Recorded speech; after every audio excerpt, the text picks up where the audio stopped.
My fellow Maori, restore your ancestral warrior mana. We are the ministry of the real truth. My fellow Maori, my fellow New Zealanders, in these difficult or stressful times, one must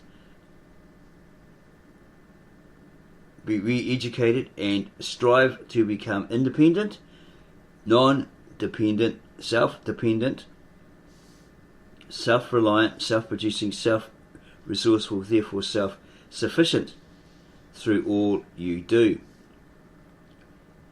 It's time to wake up and realise that you are Maori, the tangata whenua, and living in Aotearoa, New Zealand.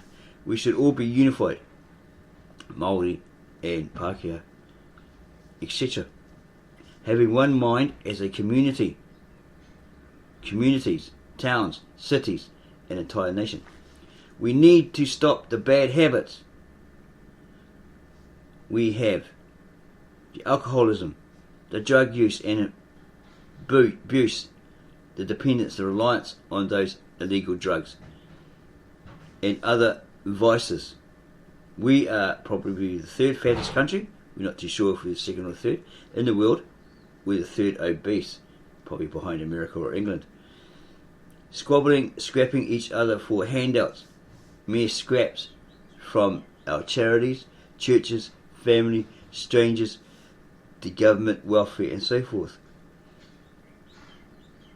There's nothing majorly wrong with being helped when in dire need, when desperate.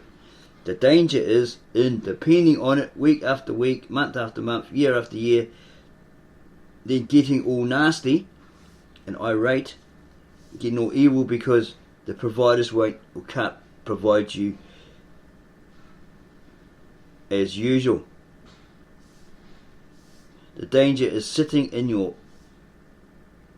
house on your butt, consuming all the commercial chemical laden food from all the burger joints, etc., because you're being forced to. As you have a job, that's great, but it's a low wage. You have to pay high rent, power costs, etc., and you're left with chump change. So you can't afford to buy the recommended healthier alternatives by the medical profession, the health rees, the health division, etc., like fresh vegetables, fruits, herbs, lean meats, etc.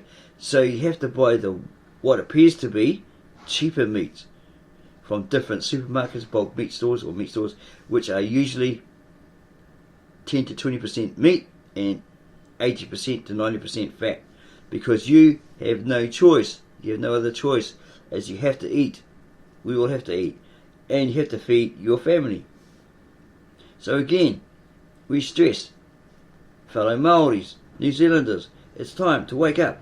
Drop the illicit drugs use, abuse, alcohol, dependency, the cigarettes, etc., and adopt your ancient parents, the kaumatuas, the Kiwis, etc. Diet, exercise and mindset by reading this book, Maori Symbolism report made by Ettie Rout, from the evidence of former, or once, he's long past, kaumatua Hohepa Te Rake, who was a tohunga for the Europeans, Pākehā out there, don't know what that is. You can compare it to a shaman, a witch doctor, etc., who was a Maori tohunga and a chief of a certain tribe, and he was putting himself at risk by revealing to Ettie Rout, this Australian writer who lived in New Zealand for 30 years, all these sacred Maori secrets of the real origins of where the Maori people came from. Some we've come to notice to their comments, they're telling us directly that they are of the Te Arawa tribe, or iwi, also known as the Ihiria or Irihia, which is very similar to the word Assyrian. So they're descendants of the Assyrians possibly. And also many others are saying that they are descendants of the original ancient Israelites. We've read also that the Maori might have come from Ur of Chaldea in Mesopotamia, Syria, where the patriarch in the Bible, Abraham, came from before he migrated to the land of Canaan promised him by God. So, we stress Maori, fellow Maori, New Zealanders, it's time to wake up. Drop the illicit drug, alcohol, dependency, cigarettes, etc. by adopting your ancient parents, the kaumatuas, your ancient ancestors, your queers, etc. diet, exercise and mindset. Forget the mythical as it's mythical, but we're not saying you have to drop it altogether or get rid of it. Yeah, you still got to keep our culture alive, because once it's gone, it's gone. When the old people are gone and there's no more, and then we forget about it, then we'll totally lose it, right? We've totally lost it if we don't keep it. But learn the language, te reo, the Maori language. Eat healthier, natural as they did 800 years ago. Lose weight, prevent obesity and other illnesses by exercising as they did via the haka, etc. Be a warrior class people again by reading this particular book. You can get it at internetarchive.org. You can read it for free. We've done a video on it. We can help you with this. And so forth. And it's titled Maori Symbolism. Report made by Ettie Rout. She was a Australian writer that lived in New Zealand for 30 years. She wrote a lot of good books. And she's basically a New Zealand war hero for her help with the soldiers prone to different illnesses in that era. So that's a Maori Symbolism report made by Ettie Rout from the evidence of Hohepa Te Rake. She was here for 30 years, so she was a New Zealand citizen. Very honoured because of what she did, what she wrote about. And this Hohepa Te Rake, he was a tohunga, for you Pākehā or Europeans that have no idea what the heck that is. You can compare it to a witch doctor, shaman, okay, a medicine man. And he was also a chief of a certain tribe, or iwi, IWI. And he was putting himself at risk by revealing to this particular lady, Ettie Rout, the sacred secrets of the Maori and where they originally came from. These Te Arawa tribe, or iwi, they were called, or known as Ihiria, or Irihia, which sounds very, very close to Assyria. So apparently, through our personal research, we've found that Maori may have come from Ur of Chaldea, where Abraham in the Bible, the patriarch, who eventually made a journey and went into the land of Canaan, and him and his people occupied it. They may be descendants of that particular person. So they may be Chaldean, they may be Syrian or Assyrian, or even there's others that are supposedly descendants of the Israelites. So if they're through proof actually are, then we should return to that, use that culture, right? We should acknowledge it. But more important is we should learn from this book. Okay, so this person here, Hohepa, which means Joseph, Te Rake, revealed those secrets, and he got found out. It could be disastrous for him. He could lose his royalty status as a chief and get ousted out or even killed for it in his day. Okay? He'd lose his chiefly status, his nobility. Okay, so we suggest read this book. So you got 406 pages, but it's very, very helpful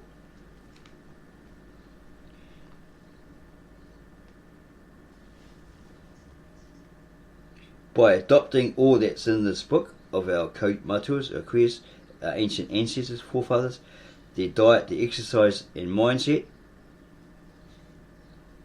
we will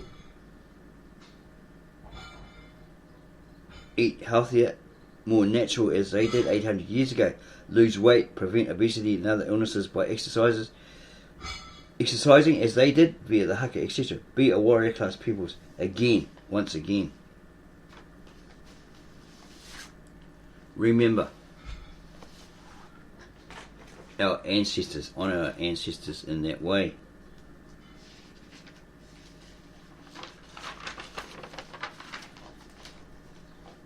That's why we suggest Maori and fellow New Zealanders read that book, Maori Symbolism by Ettie Rout, from the evidence of Hohepa Tirake as well. Read about your ancestors' diet, exercise, health, healthy eating, habits, hygiene practices, etc. and make them or incorporate them in your daily routine, in your life today, right now. Become independent, self-dependent, self-producing, self-sufficient, etc. as we've already instructed you. Beat the hard times by getting prepared in the good times, like the biblical scriptures say. Maybe it's in Proverbs or Ecclesiastes. Oh, you sluggard, you who slumbers, wake the hell up, basically. Right, look to the ant. They gather in the summertime ready for the winter. So basically, again, we are telling you, instructing you, beat the hard times by getting prepared in the good times. Store up your foods, etc., etc. You store up your foods, your finance, etc. Create a nest egg, make it all grow. Return to Maori organic gardening. Learn how to grow riwai or potatoes, kumara. We have difficulty with that, but we've been told by whānau or family, friends, etc. You've got to stack it up, you've got to pile it up, it's got to be a pile. We do get some potatoes, but they're like, pretty small. Because we basically just throw the potato skins in the garden and it grows and potatoes start to grow off that, right, through that. So return to Maori organic gardening as they did, how they did it, right? Growing riwai or potatoes, kumara, sweet potato, ferns or piko, that's when you have a fern, a natural fern growing, right? And then these shoots, these small shoots, these curls start to come up. You chop those off and you put them in a salad. Yeah? Study national fauna or flora, and by knowing it, by recognising it, you'll know it by recognising it. Once you learn what's out there, like the Maori celery, which nobody knows, you walking past it every day if you're going to the shop or something like that, it's there on the side of the road. The council don't spray it as it's not a problem. They'd only do this if they recognised it was plentiful and 100% free and you could eat it. Okay, it is a weed on the side of the road, but it's edible. Okay, it's Maori celery, Maori spinach. These things are great to know. It's there, it's free, but people don't know.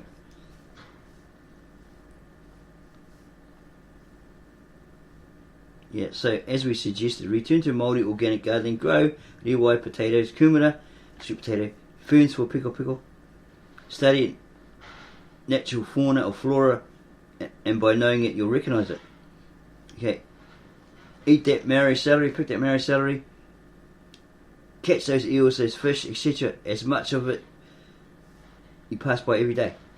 You got creeks, etc. As long as there's no industrial waste running into those creeks, you'll be fine.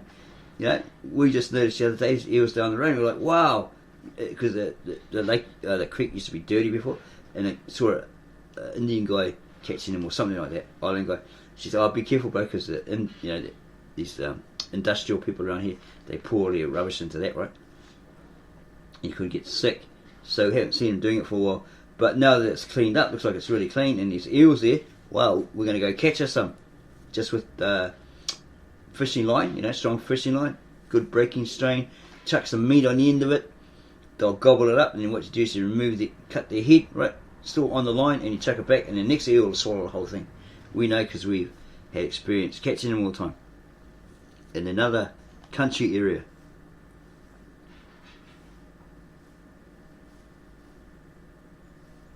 We know that the council would spray anything that's free, that's edible and is free, if it's plentiful.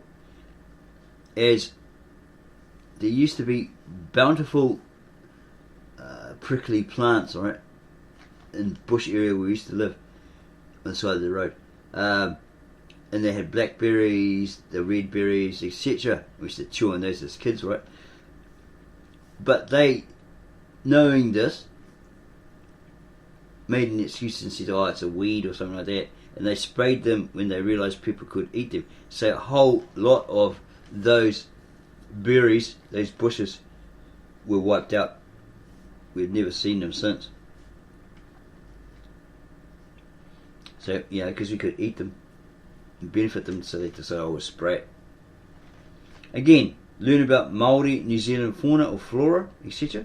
As we suggested. You'll be shockingly surprised as to what's out there under your very noses and freely available. But don't be greedy and completely wipe out that which is freely available to you. We know people do that. They've done it in Thailand or Vietnam. The whole shore sea life is gone, wiped out apparently, because these people just picked, took for their financial benefit, right? Thank the Lord for MAF, that's Ministry of Agriculture and Fisheries, that stop these kind of people, these poachers, etc. of our beloved paua, pipis, toheroa, etc. Europeans, these are all seafood and such that we have here in Aotearoa or New Zealand. For if you let it continue to grow, flourish, Mother Nature will reward you with kai, or food, something to eat. We as Maori, indigenous natives with our Maori ancestry, traditionally should only take and use what we need and nothing more. Leave it there to grow, right? Grow some more, so then Mother Nature will go, great, and provide you with more. We need to approach and teach our peoples, our Maori peoples, how to rid themselves of bad habits, addictions, etc. with subtlety, love, kindness, understanding, patience, and etc. But what is also important is they have to want to better themselves, get free of those addictions that are being put on them, right? Making them like that, making them dumb, keeping them dumb, etc. They need to stop. Listen, learn, be willing to be re-educated and be helped. Drop their egos, okay?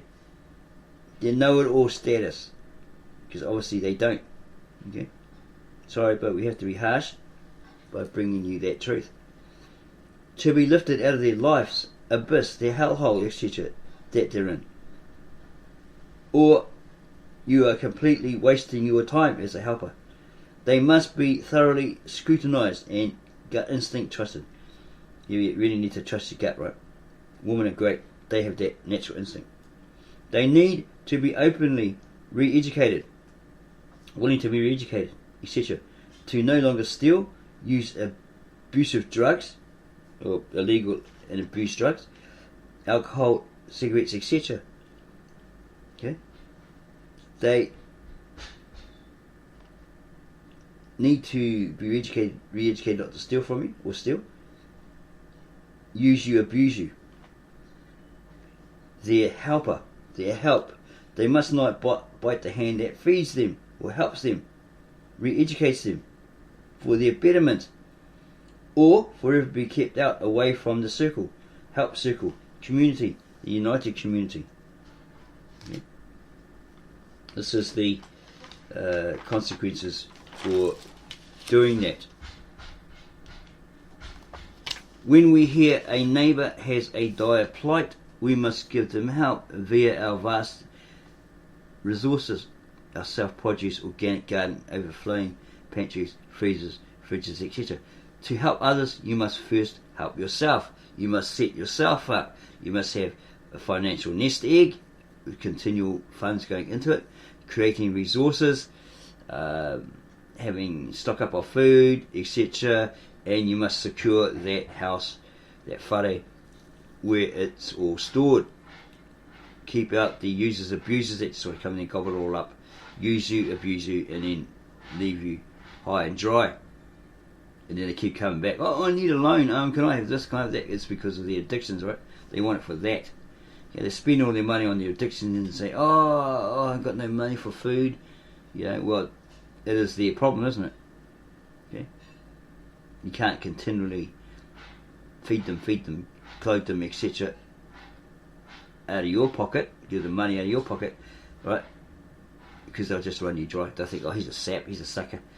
He's kind, he's a sucker. He's a sap. I'll just use him and abuse him, take all his money from him, right? Leave him high and dry. We must be able to trust them, build a trust with them fully. They have to earn our trust. Okay? Trust is earned in order to be trusted. If they break that trust, they are ousted. They're out of here, buddy. No longer helped, perhaps. Then have to rebuild that trust. You can give them another chance, but if they continually do it, it's better to oust them so they learn a life lesson. Oh man, I messed up. I ruined my opportunity, that opportunity, given opportunity, etc. For we know this. We have experienced this. We know what people are like because we have helped others, the homeless, addicts, etc. But they stole from us continually. So we had no choice but to get a trespassing order, a notice, served them as they continually jumped over our fence on our property and stole things to satiate their addictions, their drug habits, their crack habits, their alcohol, their cigarettes, etc. And they were doing it to other people down the neighbourhood, and they're getting real hacked off. But they were saying, oh, I felt sorry for them and let them stay there. Well, hello, what's that Maori word? I forgot what it was now. For a mad person, right? Silly person.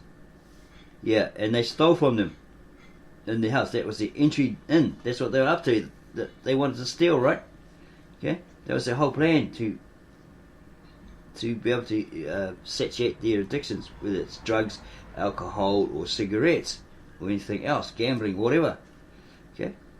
So we found out when items went missing, it was them. They got caught, okay, red-handed, stealing and then selling out items belonging to a pawn shop, i.e. cash converters, local cash converters. When recognised, hey, that sales we had it for 22 years, we never used it, but we started using it, then it disappeared because it had certain signs on it, certain attachments to it, and we knew no one around would have that.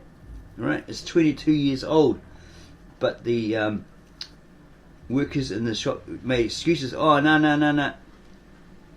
And it doesn't work anyway. The record player, or the recorder, it's just a voice recorder, right? But we knew that was ours. We knew that the cassette tape actually worked. It's a Walkman, right? They were trying to avoid it, right?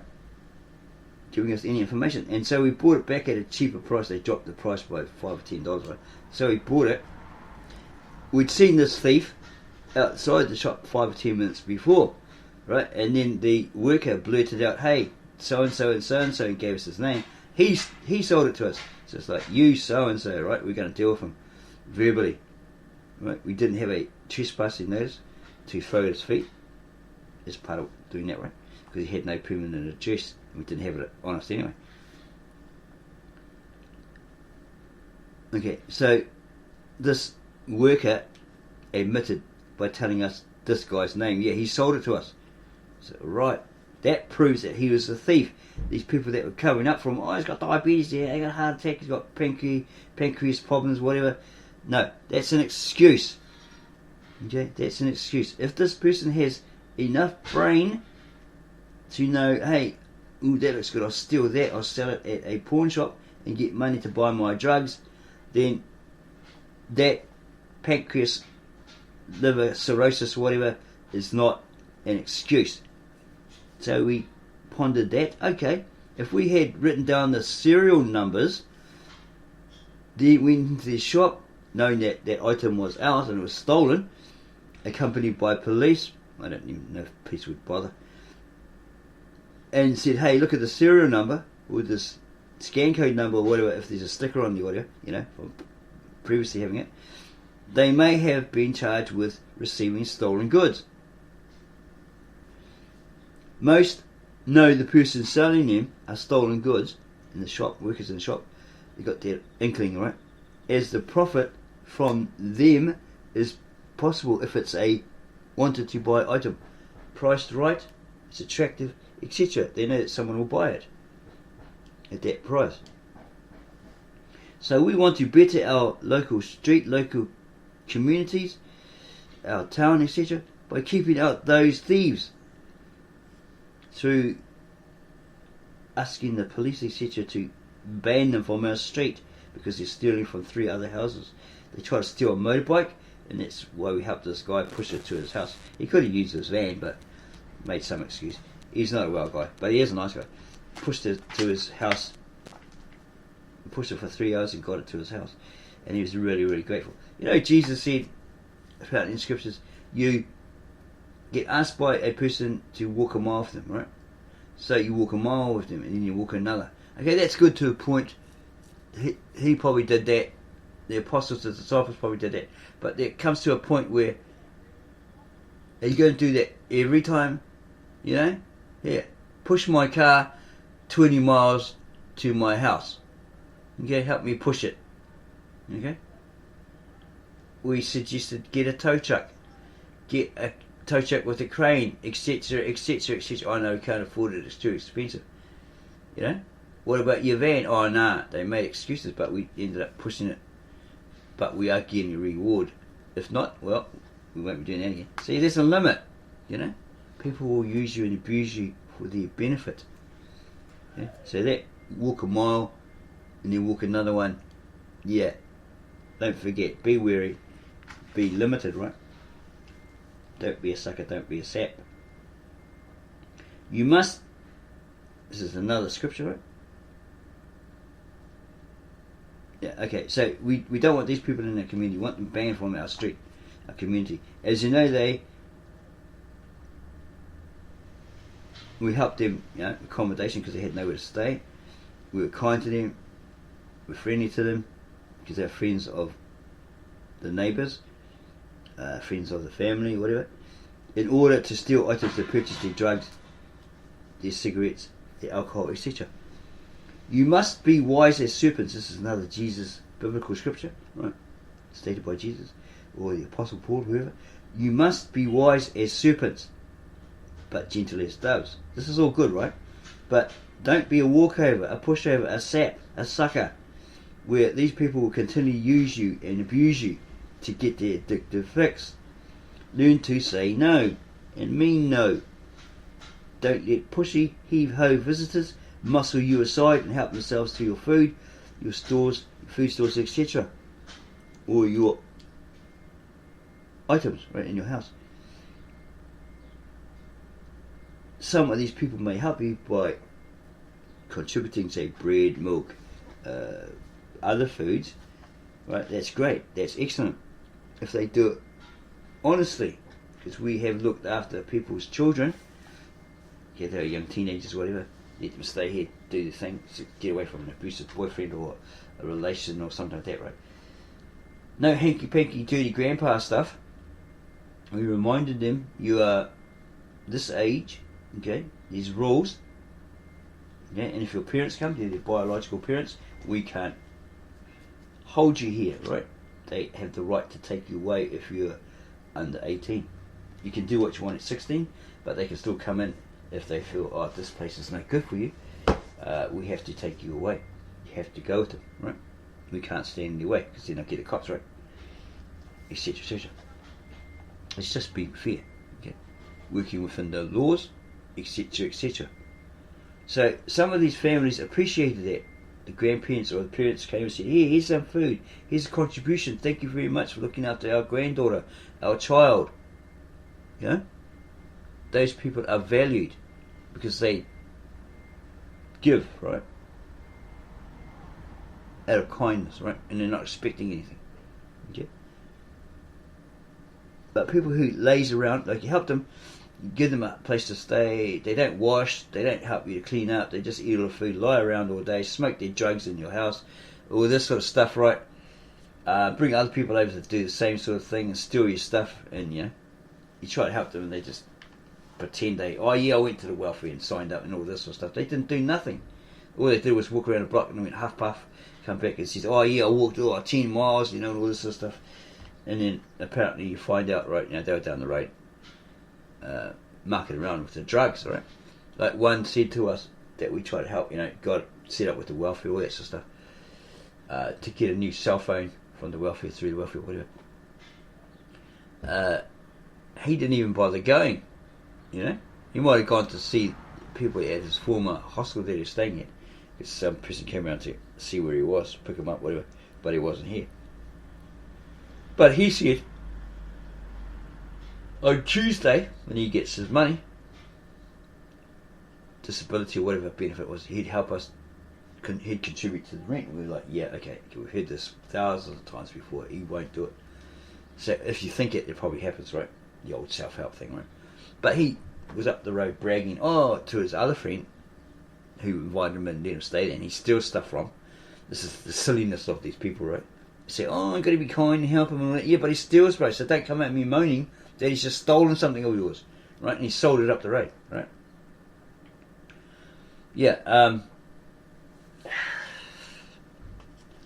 it's, you got to be wise as serpents, gentle as doves, be kinder and all that sort of stuff. Be kind, compassionate, whatever, help them out. Don't be a walkover, pushover, a sap. They'll continue to use you and abuse you to get their addictions or the money by stealing items, etc., and selling them in pawn shops to satiate their addictions, satisfy their drug addictions, alcohol addictions, or even cigarette or vape addictions. They'll not turn around and they'll abuse you verbally, physically, mentally, even spiritually. Okay? There's a limit to it. Learn to say no. Don't let pushy heave-ho visitors muscle you and help themselves. Like we had a guy that comes over and he said, basically try to push us out of the way and help himself to what's in the freezer. Okay? And we could smell this bacon cooking. We're like, hey, you better not be eating our bacon. No, I'm frying an egg. And we went in there and saw he's eating the bacon. He just helped himself. So he says, hey man, but at least he shared what he had cooked, right? Okay, and we said, yeah, okay, you gave us a big block of butter, but that's their entry in to do that, right? Be wary of that. That's their way in, okay, to your food stores and items that they can steal. You won't know it's gone, and then they sell it at the pawn shop, and then buy the drugs, etc., right? And they keep coming back doing the same thing.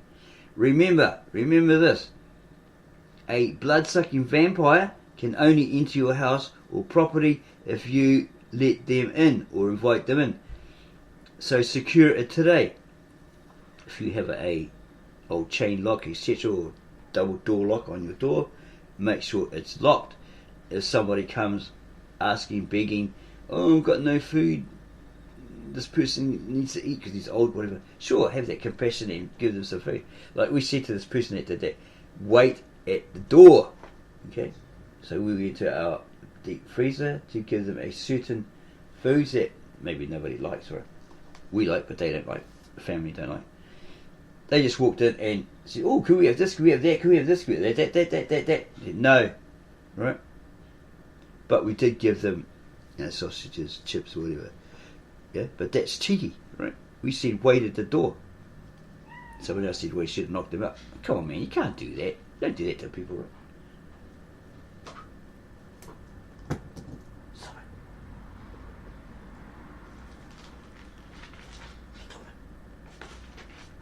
Pussy's cat, stop beating up your brother. Okay, yeah, that's the kind of things people do. They muscle you and then they, push you out of the way and they eat. Like we bought some food one time, specifically for the daughter, and her friend ate 3 pizzas or something, small pizzas, macaroni cheese boxes, all that. Like, what the hell? You ate that in one day. It wasn't for you. Oh, I was just hungry. You know, that's rude. Because if we walked into their house and ate all their food, slept in their bed, stole their stuff, well, you know, they'd probably knock us on the head with a broom or something. You know, or a hammer. Okay.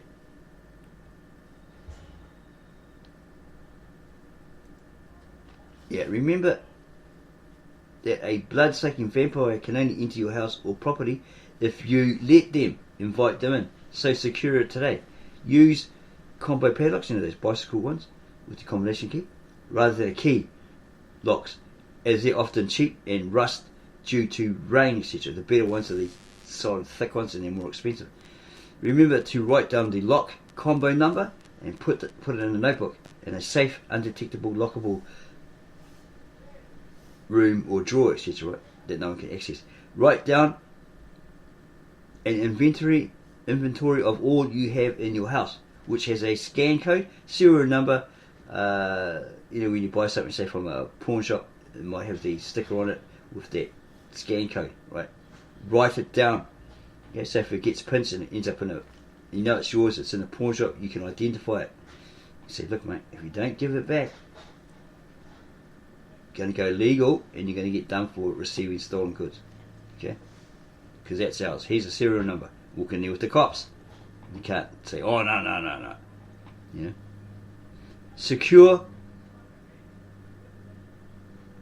under lock and key or combo lock your IDs, like your birth certificates, your photos, you know, photo IDs, passports, wallets with credit cards, especially swipe ones, debit cards, right?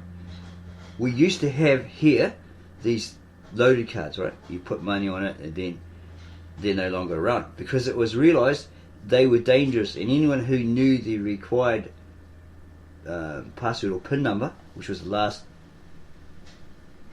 3 numbers of your personal mobile phone number, could get it. Go to a supermarket, simply swipe that loaded card and pay for multiple goods, and you would lose your money entirely. There was no getting it back because this lady, one of her family members or relations, stole her card, knew her the last 3 numbers of her phone, and it did that to her, and she couldn't do a thing. They could get charged all that sort of stuff, but she couldn't get that money back on it. They spent the whole lot that was on there in one swipe. Also, Maori, fellow Maori, New Zealanders, watch out for family members, loved ones, who can access your bank accounts, your ASB, etc. via their mobile phones.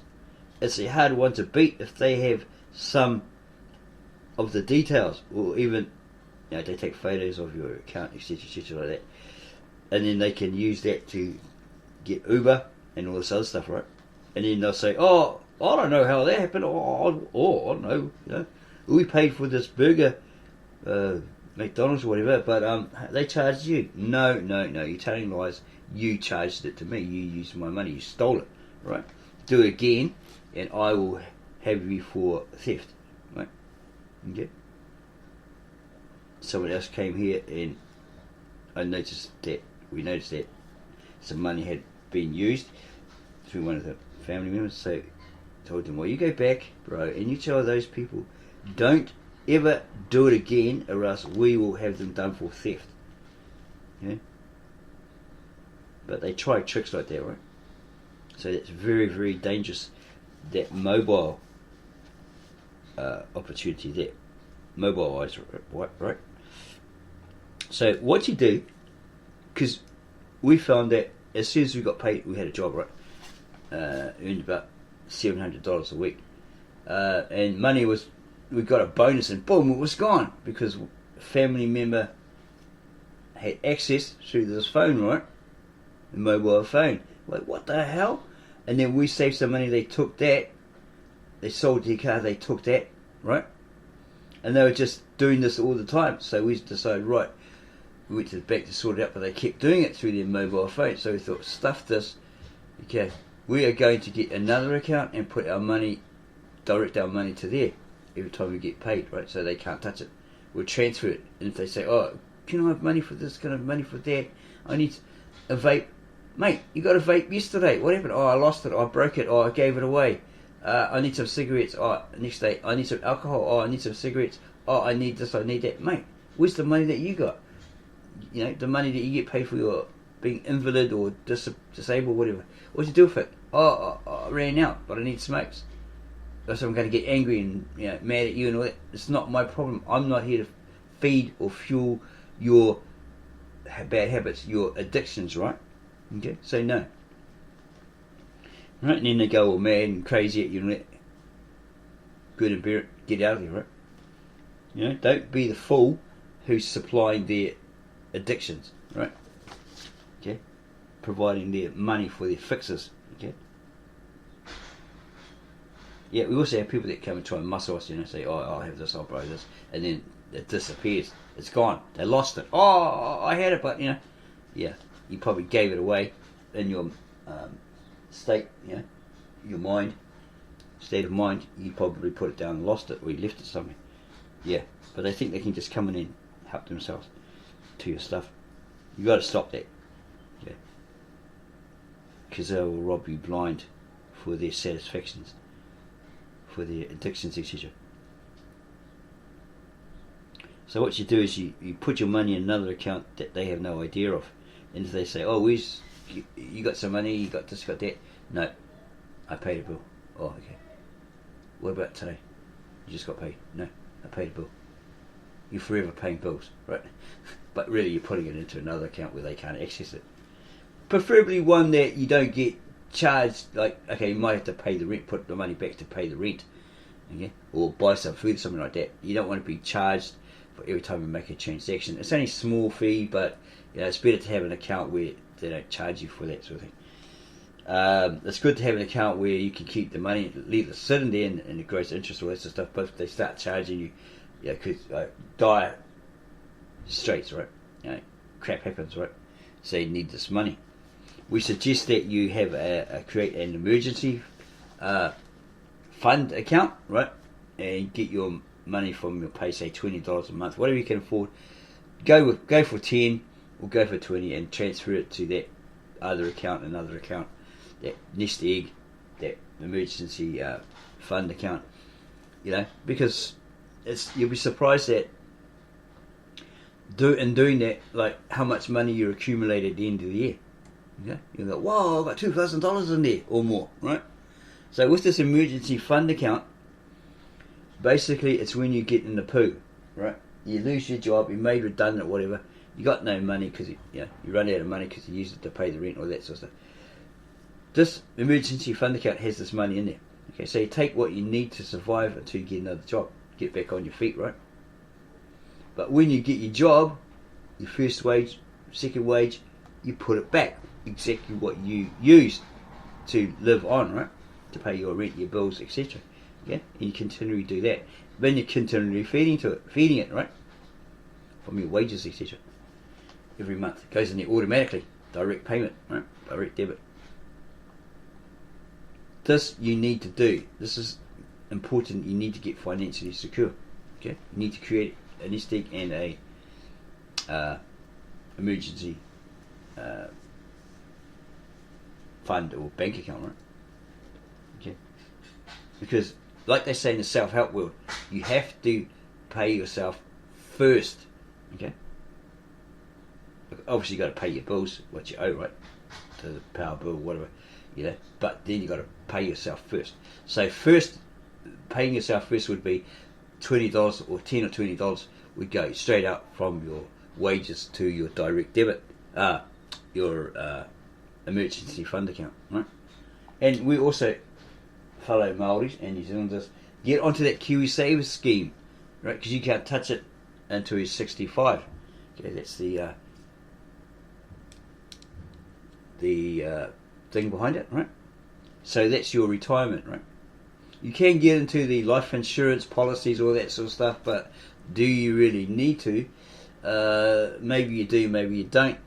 A lot of people recommend, a hospital one, a doctor's one, life insurance, death insurance, all that sort of stuff. It really helps. But if you, like Kiwi Savers and the alternative, if you can build it up until you're 65 or whatever, if you live that long, right, then you can access it right? And if any dire emergency comes up like that, then that will cover it, because you go to the hospital, you've got some sort of operation, you can't pay it, right? So they won't do it, or something like that, right? It's a financial strain on you as well. But that's why we suggest you should read this book. Start reading this book. Okay? Maori, fellow Maori, New Zealanders, etc. Okay? And follow what these ancestors did. Okay? Their exercise, their hygiene habits, their diet, etc., etc. It's all in there. Okay? These are the secrets that this guy, this tohunga, Chief Hohepaterake, related to this lady, Ettie Rout, at his risk of losing his royal status, okay, his nobility, okay. That was part of those secrets that he told you.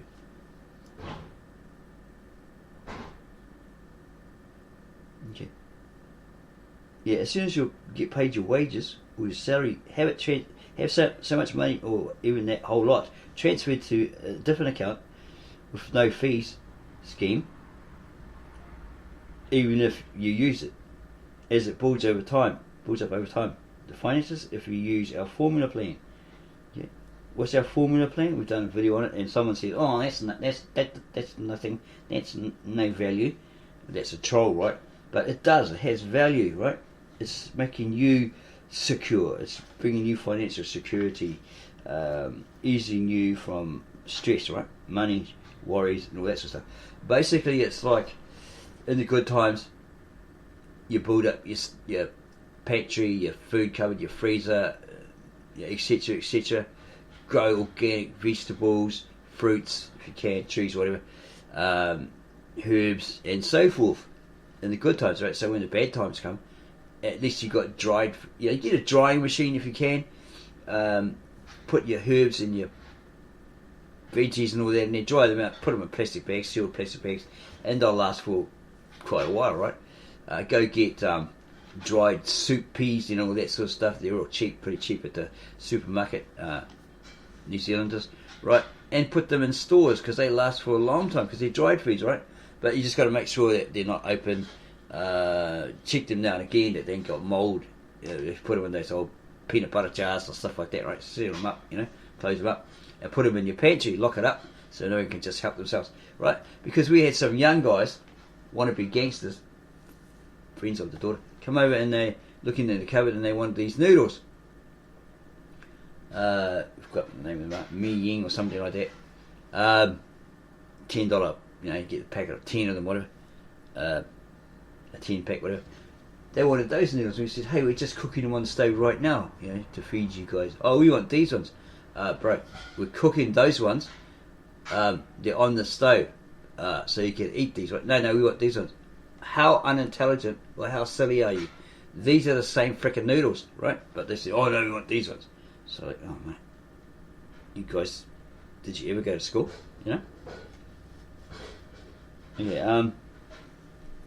Yeah, lock it up so it stops them from just walking in and muscling in and going, oh, I'll eat this. Like, people come over and you just put ice cream for you, you and your family, and they gobbled it all up in one sitting. That sort of stuff, dude. Bye, See you later. Yeah. Ooh, ice cream. Gobble, gobble, gobble. It's all gone. You didn't even get your spoon in there. You brought two of them, and or someone turns up and says, oh, we got no food. Can you help us? And you go, yeah, okay, we'll give you some food. And they're like, oh, can we have this, that, this, that, this, that, this, that, this, that? You just bought $300 worth of food, and they've taken $150s worth of it, right? Maybe if they pay you back later, that's, contribute to you. It's a thank you, a kia ora, That's great. But if they just come and they just use you every time they have a problem, it becomes a habit, And then you're out of food. You're struggling, You just bought $300 worth of bulk meat and they're taking $150 worth of it. Cut that rubbish out, Okay, so basically we created this formula from reading this book, but we took out all the fluff and the hype of it, right? And just basically got down to the brass knuckles of it. We were like create an emergency fund, store up, build up your stores, your financial security, your money in the bank, all this sort of stuff, whatever people suggest, and whatever turns out to be workable, right, and beneficial. And so there was like 4 steps, right, that we did. Because we had a job, we had 2 days off, so we had to go back to work. So we were saving all this money. Crap happened, like the mother needed a new fridge or a freezer or something, so we got her that. She didn't like the ones where you have to like bend down, it's deep, she'd rather have the refrigerator type ones, right? So we got her those. We helped her with something else, and she because she says, oh, I have to go get it on hire. No, you don't go to Dominion TV Rentals and hire a frickin' freezer or whatever. It costs you $3,000. You're paying it off when you get the same freezer down the road for $1,000, right, or less than that, right? Why are you paying triple times that, right? Oh, they're chucking in a free PlayStation. Who cares? That's the whole lure, right? It's like a worm on a hook, or the carrot on a stick in front of the horse. You'll nibble it, right? That's to get you to sign up, right? And you're paying twice as much, 3 times as much for something, right, that you could have got down the road for 3 times less. So brains, use your logic and common sense, right? Yeah, so we did this 4-step formula, at about 3 or 4 steps, but the 5th one was hard because you had to be financially secure, build a nest egg, all that sort of stuff, right? Have some sort of business where the money's flowing in all the time. Like, don't be the cog in the wheel. Once you create a business, get out of there, right? If you have a franchise, sell it, recreate something else, do the same thing over and over again. So, or maybe have buy some apartments or flats or something, get decent tenants in there, not clowns, that are going to spray it, wreck it, smash the windows because they have parties, like business people, whatever, that you can, know that they'll look after it, whatever. They won't wreck the place. Yeah, so you're getting constant income from that, okay, from having those. We know that because we had friends that got money from their family as a couple, and they did that. They rented it up to somebody else that they knew and trusted. Okay, so they were doing quite well. Yeah, so you need some sort of income. That's the 5th part of it. We've got things in place, but it's like you have to really protect that money coming in, those finances, that nest egg, etc. Because once somebody knows you've got a lot of money, knock, knock, knock. Hi, I'm your long lost brother. You don't know me, but I was given away at birth. This is stuff. Oh, I'm your long lost uncle. Can you lend us $1,000? Oh, we're desperate. No, and then they run away. Oh, I'll pay back Tuesday. And they never do. Okay. Yeah, try to suck you off that with that financial finances and security, right? Okay, so again, we suggest Maori, fellow New Zealanders, get off your butt, okay, go and read this book, absorb it, utilise it in your daily life. Okay, someone outside's making noise while we create this video, usual thing. So what we're going to do is end it there. And if you like this video, subscribe to us, give us a like, add your comments below, and then go share this video and read this damn book. Okay, learn from it, absorb it, use it in your daily life. It's a really great book. Okay, and then go share this video with all your family, friends, and others. Ka kite, sayonara, auf Wiedersehen, goodbye.